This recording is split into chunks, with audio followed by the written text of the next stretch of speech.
So Mr. Ramaphosa, in one of his election speeches, decided to declare war on foreigners, saying that the South African government is going to clamp down on immigration and that things were about to become tougher.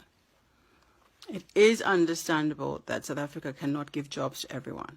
That's an unsustainable situation. However, let's take a look at the Zimbabwe situation and how Mr. Ramaphosa himself is part of the problem. The ZANU-PF government has been in power for almost 40 years. And they have not won elections for a long time, since perhaps the 2000s. And each time they rig an election, they kill people. And what happens? The international community wants to come in to intervene. But it is always the ANC that stops that from happening. 2008, they sent Mbeki when Mugabe clearly lost. And Mbeki came and said, no, Mugabe is staying, which resulted in a unity government, which meant that ZANU-PF continued to lead, having lost.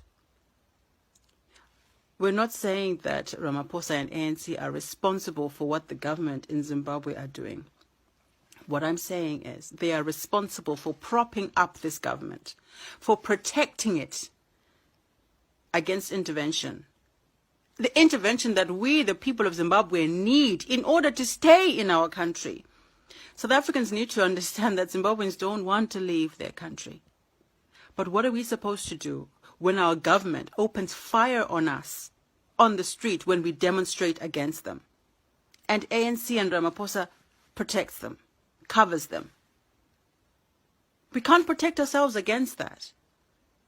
This is the same government that sanctions the soldiers to go and rape our daughters, sodomize our sons. And Ramaphosa and ANC, all they're interested in doing is protecting this brotherhood of repression. Be very careful, because they are using the same tactics on you as ZANU-PF uses on us. Divide and rule. So that while you're busy fighting amongst each other, they continue with their corruption, looting the country and destroying your economy. Be careful, South Africa. One day you will end up like us. So, Mr. Ramaphosa, I'm sorry to say that, you're acting like a victim, and yet you are part of the problem. You need to stop protecting this ZANU-PF government, which brutalizes its citizens.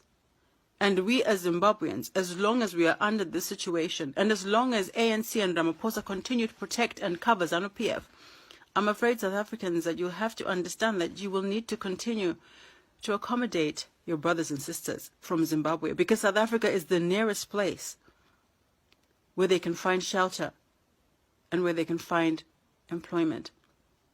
So no, we're not saying Ramaphosa is responsible for what the ZANU-PF Zimbabwe government does, but they are certainly responsible for propping them up. These are fake liberation leaders. They're not interested in people. How can they be interested in protecting black people when they're okay with their neighbors being violated? Be careful, South Africa. You may end up just like Zimbabwe. And as long as Mr. Ramaphosa and ANC continue to protect and to prop up the ZANU-PF government, I'm afraid our situation in Zimbabwe is very unlikely to change.